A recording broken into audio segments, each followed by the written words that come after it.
The Lantern in the Fog. In the fall of 1987, a small fishing town called Hollow Cove, nestled along the jagged coast of Maine, became the center of a mystery that still haunts the locals to this day. Hollow Cove was the kind of place where everyone knew everyone.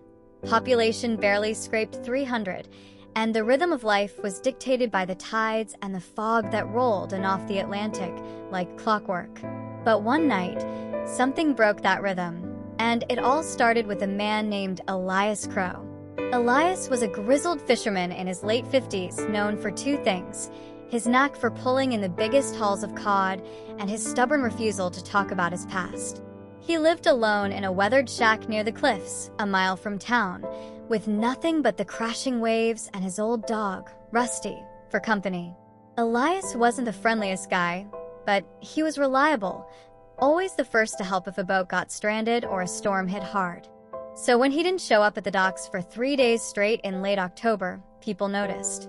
On the third day, a couple of fishermen, Tom Haskins and his brother Pete, decided to check on him. The fog that evening was thicker than usual, so dense you could barely see your hand in front of your face. They grabbed a lantern from Tom's truck and trudged up the muddy path to Elias's shack, the light cutting a weak beam through the gray. When they got there, the place was eerily quiet. No barking from Rusty, no smoke from the chimney.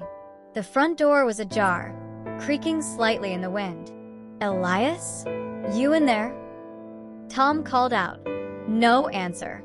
Pete nudged the door open wider, and they stepped inside.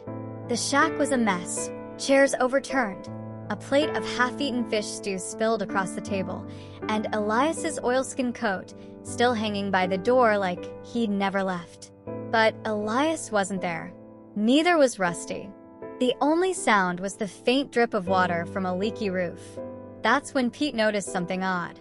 In the corner of the room, near the fireplace, was a small wooden box they'd never seen before.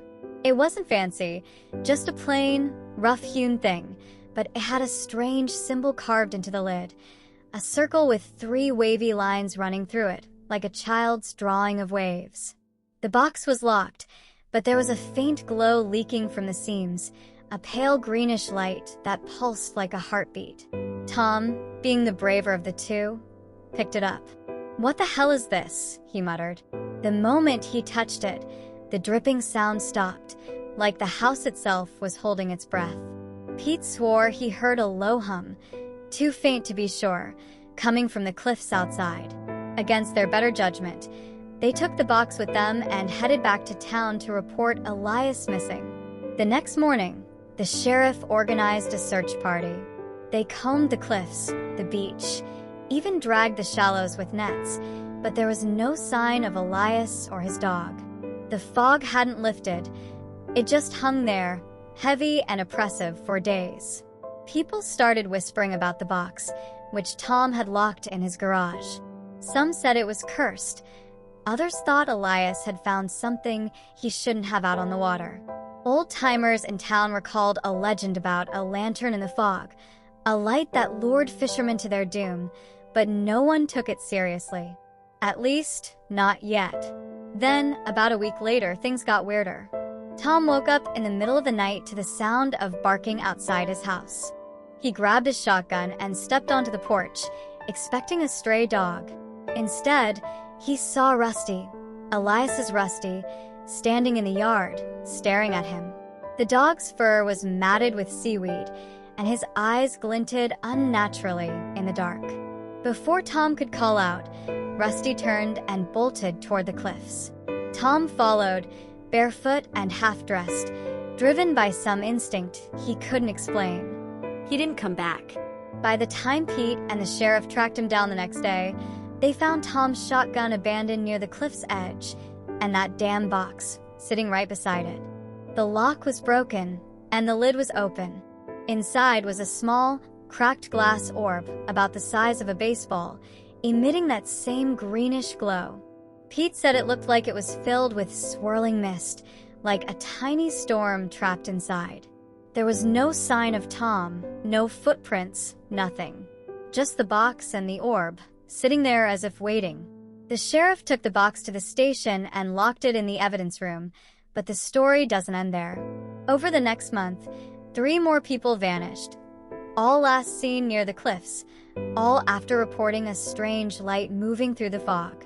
One of them, a teenage girl named Sarah, left behind a frantic note. "It's calling me. The light. I can't stop." The townsfolk started locking their doors at night, and the fishing boats stayed docked. Hollow Cove was unraveling. Eventually, a state trooper came to investigate. He took the box and the orb away, said it was evidence, and wouldn't answer questions. The disappearances stopped after that, and the fog finally lifted. But the trooper? He retired a year later and moved inland, as far from the coast as he could get. Locals say he never slept with the lights off again. To this day, no one knows what happened to Elias, Tom, or the others. The official report called it a string of unexplained accidents, blaming the weather and the cliff's treacherous drop. But if you visit Hollow Cove and ask the old-timers at the docks, they'll tell you a different story. They'll say Elias found something out there in the deep, something ancient, something hungry, and it followed him home. And if you're really unlucky on a foggy night, you might see it too, a faint green light, drifting just beyond the waves, waiting for someone new to claim.